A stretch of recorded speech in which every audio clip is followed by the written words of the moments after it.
बागेश्वर धाम सरकार के पीठाधीश्वर धीरेन्द्र कृष्ण शास्त्री ने हवस का पुजारी शब्द का विरोध किया था। उन्होंने कहा था कि हवस का पुजारी ही क्यों होता है, हवस का पादरी और हवस का मौलाना क्यों नहीं होता। जब इस पर उनसे पत्रकारों ने सवाल किया तो उन्होंने कहा कि ये किसी भी धर्म विशेष को टारगेट करने वाली बात नहीं थी, महज भारत में सनातनियों को जगाने का प्रयास है।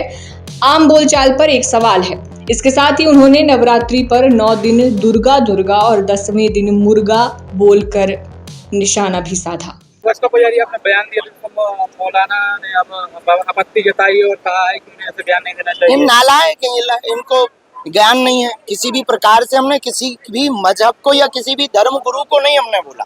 हमने एक अपने सनातनियों को जगाने के लिए जो प्रायोजित तरीके से हमारे भारतीय सनातनी हिंदुओं का ब्रेन वॉश किया जाता, उसको हमने जागरूक हिंदुत्व के नाते, हिंदू के नाते हमने बताया है कि हवस का पुजारी वर क्यों होता है। बोलचाल में पुजारी हमारे सनातन धर्म का सबसे बड़ा पद है, सनातन धर्म में उसका सम्मान है, पूजा करते हैं। अच्छा, हवस का पादरी क्यों नहीं होता, हवस का मौलाना क्यों नहीं होता? अगर ये बोल दिया है तो लोगों को दिक्कत होने लगी। अभी कोई एक नेताजी है, उन्होंने बयान दिया था कि साधु संत तो गांजा फूंकते हैं। कोई अंसारी जी है, उन्होंने कहा कि महात्मा गांजा फूंकते हैं।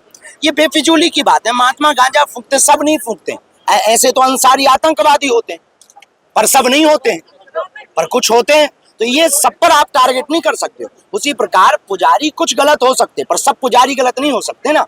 तो सबको टारगेट क्यों किया जाए? हवस का मौलाना क्यों नहीं हो सकता है? हम किसी भी मजहब के खिलाफ नहीं है, उनको बुरा नहीं मानना चाहिए। अगर किसी को बुरा लगा हो तो लगना चाहिए, उसमें हमको कोई दिक्कत नहीं। इजराइल के द्वारा आतंकी अड्डों पर हमला किया जा रहा है, उन्हें खत्म किया जा रहा है, और भारत में उसका विरोध किया जा रहा है। इस पर क्या कहते हैं? ये भारत की यही सबसे बड़ी दिक्कत है।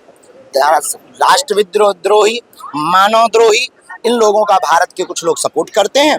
बाकी जो मानव को जोड़ने का, एकता का काम, सनातन का काम, भारत को जोड़ने का काम करते हैं, उनका विरोध करते हैं। इस बात से ही तो भारत पीछे है, इसीलिए तो हम लोग विदेशों के मुकाबले में पीछे हैं।